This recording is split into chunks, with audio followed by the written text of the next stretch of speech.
I work summers as a camp counselor in the northern parts of Ontario, Canada. On the date this particular incident occurred, I was camping with a group of 10-year-old boys on the same lake the summer camp was based on. So, like a routine camping trip, we canoe out to the site and set up our tents. Me and my coworker, Mike, take turns supervising the kids while they swim, build forts and play games, etc. We cook some food over the fire, sit around and tell stories, cook s'mores, the typical Canadian camping experience.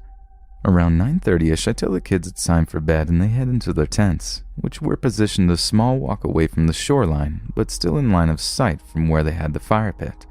So the kids have gone to bed and me and Mike are shooting the breeze by the water, smoking a cigarette, just basically hanging out before we decide to head into our tent and call it a night. What happened next still troubles me to this day and remains my go-to scary campfire story. We're both gazing into the pitch-black night water when we saw a small light approaching us slowly and slightly above water level.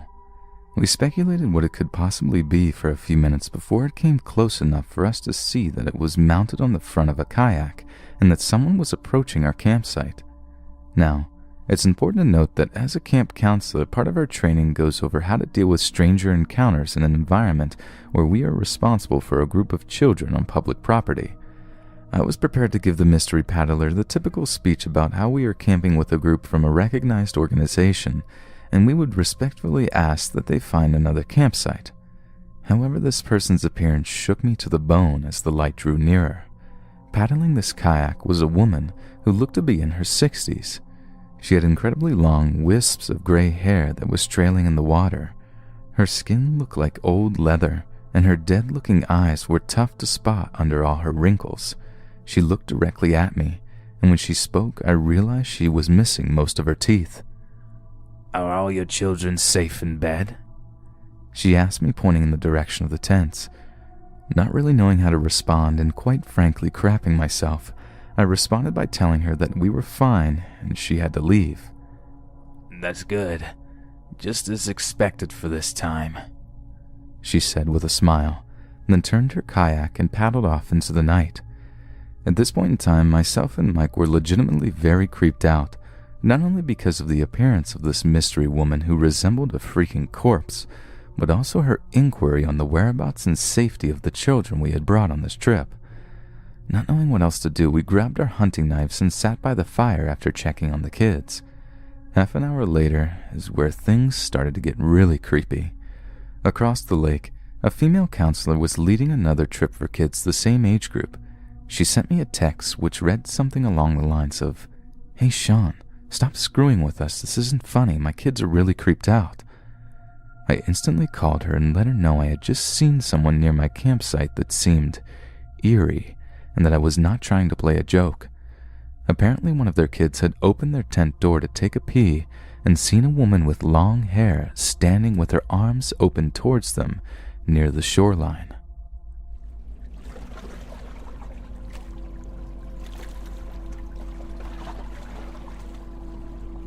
I live in the countryside in an idyllic village where half the houses are vacation homes. Not much happens here, but if you enjoy nature, it's great. I'm an outdoorsy kind of woman, with my favorite element being water. I do kayaking, diving, swimming, and anything else water-related I can get my hands on. I was on my way home from my night shift. I got this job just for the summer at a halfway house. It's a home for 8 recovering addicts, and there has to be always 2 people working there at night, too, just in case. It's usually very calm. We play cards, watch TV, cook, etc. Easy money. Back on topic, I was driving home, and as I always do, I stopped at the little secluded lake for a swim. I can never resist a good swim and always got a bikini in the car. This lake isn't very large, but crystal clear and surrounded by a beautiful forest area. You would never know it was there if no one told you. The little road that leads down to the beach is narrow and well hidden. As a result, there's almost never anyone there apart from the occasional dog walker. I had only just started to swim out into the lake when I felt that my car key, that I kept tied onto a piece of string and tied around my ankle, didn't feel tight enough, and I was afraid it would slip off of my ankle and be lost. So instead of swimming straight out into the lake, I quickly made my way around the little rocky part of a headland. If the lake is slightly L-shaped, I was in the angle and I could see through to the beach and car. As I fastened the string better, I took up towards my car. I'm now in a hidden spot, not far from the beach in the car, but hidden behind a corner so I can see the car from the side. I didn't see him at first, and I had to squint to make sure it wasn't an illusion, a trick of my imagination. But no, squatting behind my SUV was a man in a bright yellow hoodie that I recognized. I didn't see his face, of course, and it was too far away to actually see who it was anyway, but I recognized the hoodie. It was Creepy Freddy. He was only 17 but very unstable and hadn't returned from his visit to his parents the day before. We had called the police, of course, but since he usually turns up on his own after a few days of freedom and drugs, the police often advise us to wait and see. He had earned his nickname Creepy Freddy after assaulting a girl with a scythe for no other reason that he felt she was too beautiful. She wasn't injured badly, but still, creepy indeed. He had a long history of drug-induced violent outbursts, and even if he was nice enough when sober, he was a nightmare when he wasn't. I thought about trying to get up, leave the car, and try to walk towards the main road, but what if he spotted me and ran after me? I had no idea if he was fit or not, and I was barefoot and my orange bikini would be easy to spot. I decided against it. The risk of enduring a face-to-face with a probably drugged-up, violent, and possibly armed Freddy was too big of a risk. I considered my options and realized there was only one: to swim across the lake and reach the little cluster of vacation cottages that occupied the opposite beach. As quietly as I could, I started to swim. The swim took me over 90 minutes, and I kept turning around to see if I was being followed. I reached the other beach exhausted and cold. I walked up the sandy beach as a young mom and her kids spotted me. I explained the situation, and she phoned the police and fed me scones and coffee and the best waffles I've ever had. Police arrived to find Freddy gone, and all 4 of my tires slashed. I resigned from my job at the halfway house, and Freddy is, as far as I know, still not found.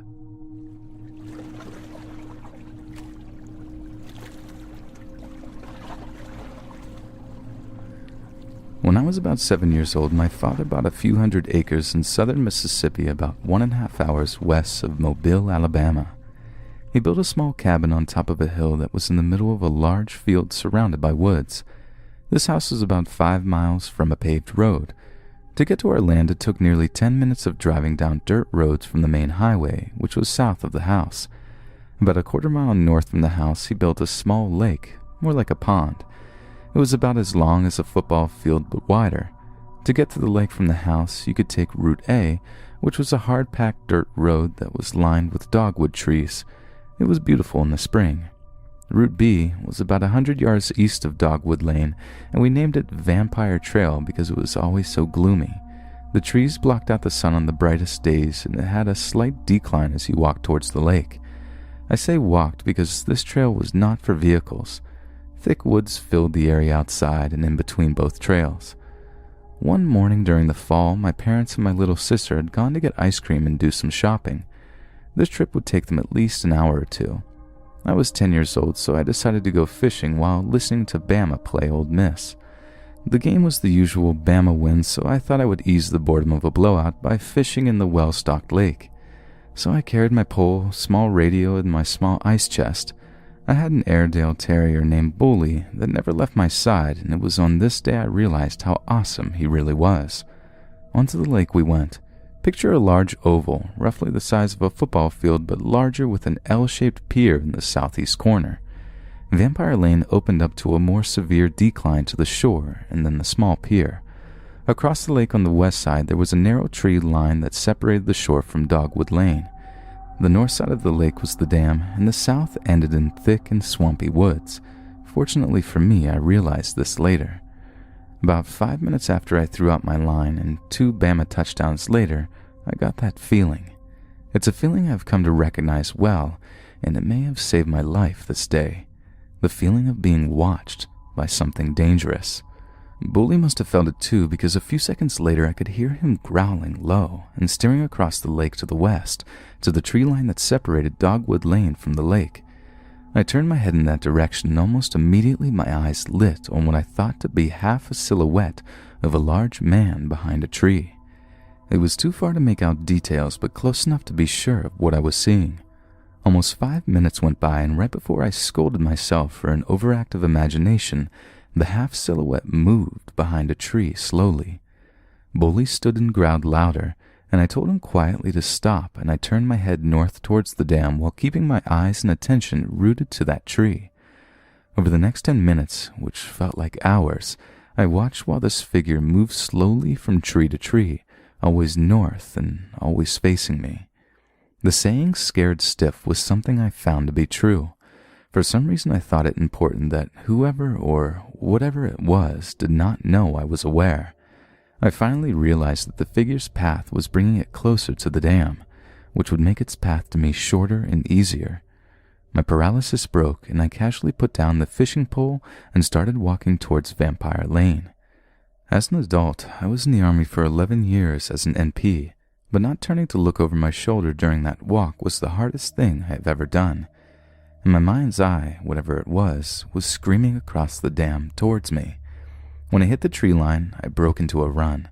As I was running, Bully dashed ahead of me, and my anger turned into admiration as he stopped some 20 yards ahead and faced north until I passed him. He continued this action the entire run home. My dog was watching my back. It was epic. Although I can grasp the awesomeness of this now, at the time I was so scared that I was literally sick. Even at such a young age, I knew that a large man watching and trying to creep upon a 10-year-old boy was no good. When I reached the cabin, I immediately locked the door and got one of my dad's shotguns, as well as his .38 revolver. I sat at the large front window, my eyes glued to both trail openings and the woods between them. My family returned shortly after, and for some reason I didn't mention what happened. I never felt safe there again. When me and my friends or my little sister wanted to go anywhere other than the area around the cabin, I made sure my parents were with us. What scares me the most, though, is the fact that our closest neighbors were about 2 miles northwest of us, with thick woods in between us as the crow flies. Who or what was watching me from the woods that day? Guess I may never know. I sometimes wish I could go back then, as a grown man with military training as I am now. Bully lived a full life and was put to sleep peacefully as a very old but great dog. The best dog I have ever known.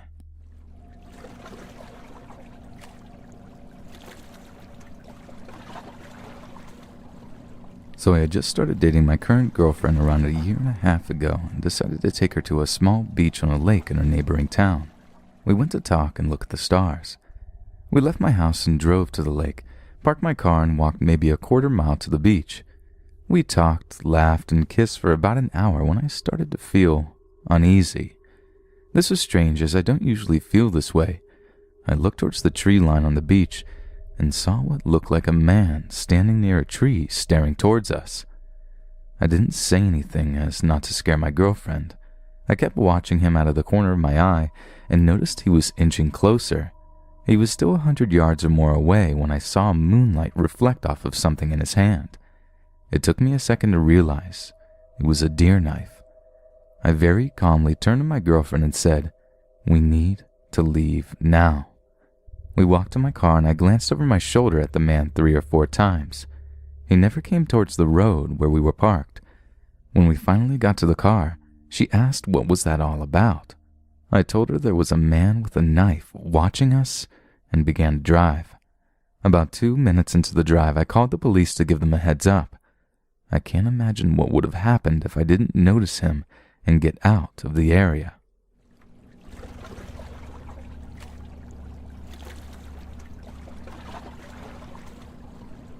This happened a few years ago when I was about 13.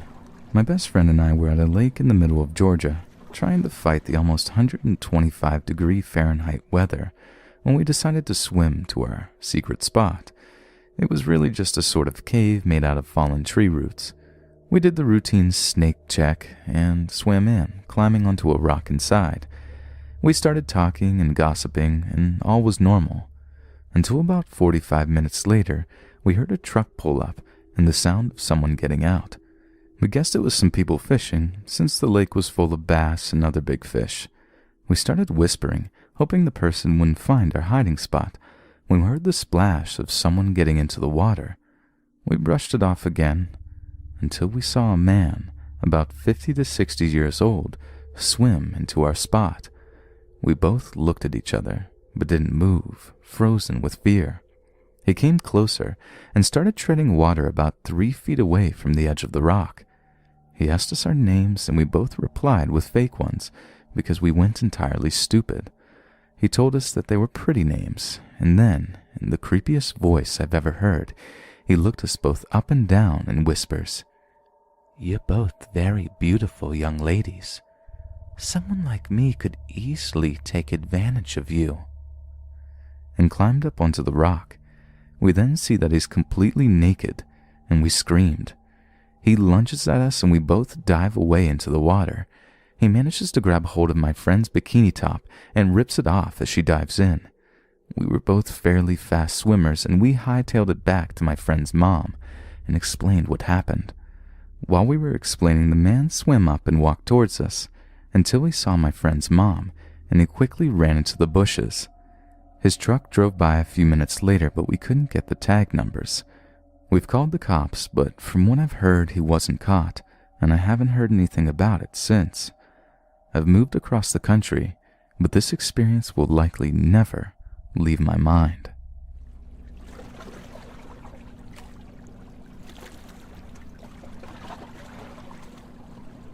I'm a workout addict. I love to lift and run. I run about 12 miles a week typically, 3 miles 4 separate days. Every day that I run, I take the same trails that surround the lake in my hometown. These trails are relatively secluded, however, usually have fellow runners and wanderers scattered throughout most times of the day and early evening. I always run through a particular trail that is my personal favorite. It is very near my home, not even a half mile away. This past week, my local gym was closed due to renovations, so I filled my week with about twice the amount of running as I could not lift. Because of my sudden increase in running, my tendinitis flared up. I always get overzealous and do that to myself. This will come back into play in a bit. Now, I'm hoping I am able to describe this little picnic area and make sense. At a certain point, the trail guides you to an adorable picnic area. There are parking spaces and picnic tables equipped with grills scattered throughout the lakeside area. Families are grilling here constantly. It's lovely. Behind a certain table, off in one of the more secluded areas, there is a great little dirt trail leading to a lovely cliff overlooking the lake. I have hung out here alone since childhood, as we have always had a rather safe area. I was finishing up what would be my last run before my tendinitis flare-up, thus forcing me to rest.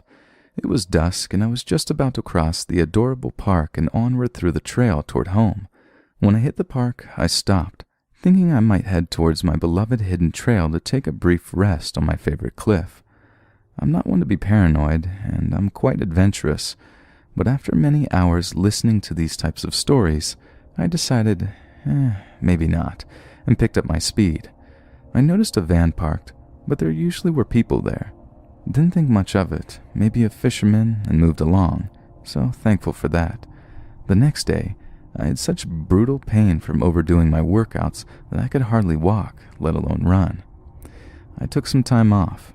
This morning, I wake up to a news update from my news app stating that the police are investigating a dismembered, burned female's body found at the lake a few hours before I had woken up. I opened the article, only to find worse news. Where the body was found, burned and gruesomely chopped, was just in my favorite trail, right between the picnic table and my beloved cliff, less than 1 mile from my home, the area I run through 4 times a week.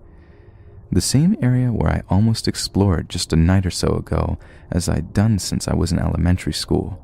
The same area that these kind of stories creating paranoia had averted me from that evening, with the same sketchy gray van I thought nothing of. They are still investigating. Nobody has been caught yet. I'm less than a mile away here, sitting in my dark house, praying that whoever did this gets caught fast. All I can say is how thankful I am to be safe. I'm also so grateful for not being the poor soul to discover the body, because that could have happened to me quite easily. That is how much time I spend up there, and that is how close it is to me. I still don't have any clue if the van was involved, but it seems odd. especially since I have a couple of friends who used to run in the same area but stopped after weeks of seeing a gray van conveniently driving by each time they ran.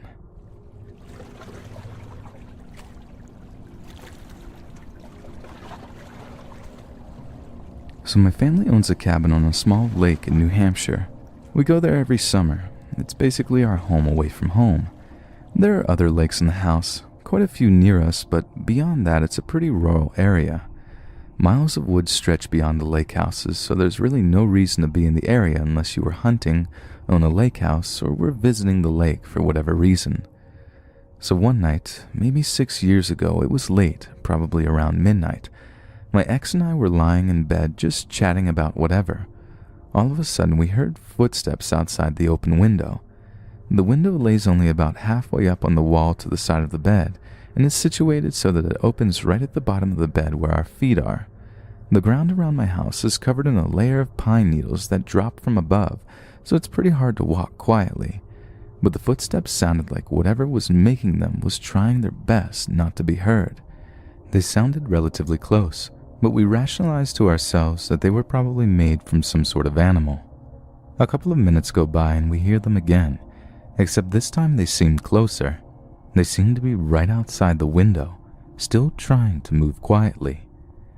At this point, the two of us are starting to get a little freaked out.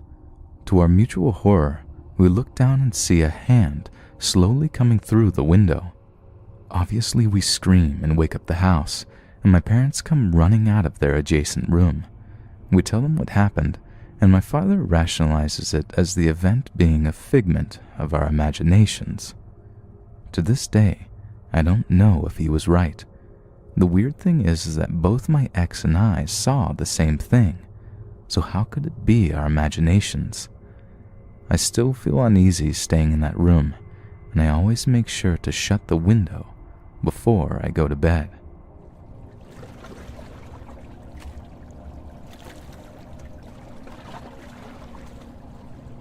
About 4 years ago, I was walking my dog around 9 to 10 p.m. It was the middle of summer, and the only time I could walk her was at night so she wouldn't get too hot. My town is a very small suburb where nothing ever happens and people are very friendly. I rarely saw anyone else when I was walking at night. In my town, there's a small lake surrounded by woods. There's a path that goes through the woods to lead around one side of the lake, and it brings you out to a big clearing on the other side that's used as a park, with picnic tables and benches and lights on at night. You can see the clearing from the other side of the lake when you first go into the woods, where there's a smaller clearing. My dog loved to walk on that path, so I decided to take her there. We get to the opening in the woods where the path starts, and my dog stops dead in her tracks. I tug the leash a bit and tell her to come on, but she won't move. She isn't sniffing anything. She's just standing there looking into the woods and looks scared, with her ears back and her tail down. She did tend to get scared of little things, so I figured she heard a noise or something and was just overreacting. I keep trying to coax her in. She glances at me when I call her, but for the most part is frozen, staring at the woods. Finally, I get her to go forward several steps, very slowly, so we're a couple of feet from the entrance of the woods. Suddenly she stops again. Now I'm getting a little annoyed with her. I look down at her and tell her to come on and see that she's looking out towards the lake, again, looking frightened. I follow her eyes. In the clearing on the other side of the lake, I see a figure sitting on top of one of the picnic tables. It's not unusual to see other people at the lake, although I've never seen anyone at night. The person I can see is dressed in all black, hood up, with his back to us. I'm fairly certain it's a man. I get a little nervous, but don't see it as a big deal. It isn't that late and other people like being out at night too. My dog was always very friendly and was never afraid of people, so I'm wondering what's freaking her out. I decide to keep walking through the woods and then cut through an area a little way ahead where the trees aren't very dense to go home. I call my dog quietly, and she moves on another several steps, so we're in the middle of the clearing. It's pretty dark where we are, just a street lamp from behind us adding some dim light. My dog stops again and looks back towards the man, then quickly turns around and starts pulling to go back in the direction we came. She's very freaked out, tail tucked between her legs, ears back, panting. I look back to the other side of the lake. The man is facing me. He still has his hood up, but I can see his face and he seems to be looking right at me. I look at him for a few seconds and then, getting scared, I turn back to leave the woods the way we came. My dog is pulling so hard I can barely hang on to the leash. She keeps trotting ahead of me until we're about a block away from the woods when she finally slows down. We keep going for a few minutes when suddenly she gets the same panicked look on her face and turns and yanks me down a side street that's a shortcut to my house, going as fast as she can on the leash. I get an uneasy feeling. I look back.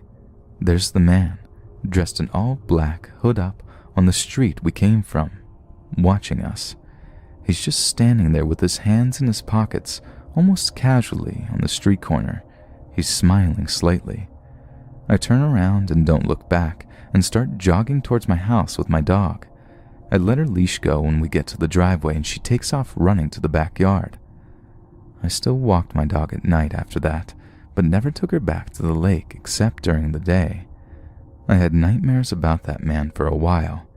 It'll always unnerve me how quickly he caught up to us. There are some shortcuts he could have taken to get to the other side of the lake without going all around the path, but he still made it there in 5 minutes. He had to have run, and I've never seen my dog so scared of a person, and never did since then.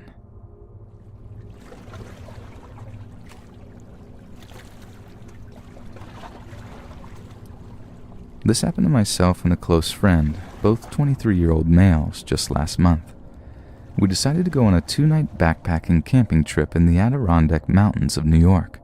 We were both very comfortable with nature and spent a lot of time camping, hunting, and fishing. We hiked about 5 miles into a small lake and set up camp on a small beach. This was not a heavily trafficked area, and we didn't expect to run into anyone. Our first night there, as we were sitting around the fire, we saw a flashlight moving on the other side of the lake around 10:30. This was fairly unusual, however we didn't think too much of it. But as time went on, this flashlight kept moving around the lake, getting closer to our campsite. We kept discussing who could possibly be wandering around the woods in the middle of the night, and we did not particularly want an unwelcome guest. Once it was clear that the person or people were heading for our campsite, we moved off into the woods nearby to see who wandered up. I took a small axe with me, and he had a .22 rifle.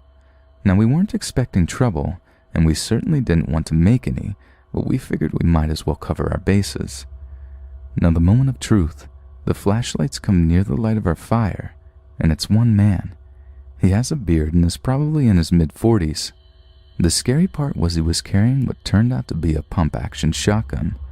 He walked around the campsite a few times and then proceeded to enter our tent.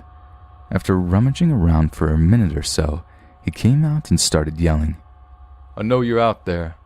Why don't you come say hello?" My friend and I remained motionless under a hemlock tree about 50 yards away. This is when the man proceeded to fire his shotgun into the woods, not too far from where we were. He also swung his flashlight around several times. After what felt like hours, he grabbed my friend's backpack and a few articles of clothing we had drying off near the fire and threw them in to burn. My friend, who had trained the .22 at the man, asked me if he should shoot. I told him absolutely not unless he spots us and starts to point the gun in our direction. Thankfully, the man had moved off from where he had come from after a little while. We waited until his flashlight was on the other side of the lake, ran out, grabbed everything we could fit in my pack, and took off. It was now around 2 or 3 a.m. We ran out of the trail with flashlights and made it back to my car as the sun was coming up. We immediately went to the police department and reported it, where we also spoke with some forest rangers. That was it. I haven't heard anything back from the police. It wasn't mysterious. However, it made me feel fear that I had never felt in my entire life. Hey guys, thanks for listening. Please feel free to join me on Patreon. For $1 or more a month, you'll have early access to all narrations on this channel. And if you haven't already, be sure to pick up a limited edition Zombie Knot t-shirt at tblaster.com/let's read. All links in the description. Thanks again, guys, and I'll see you again soon.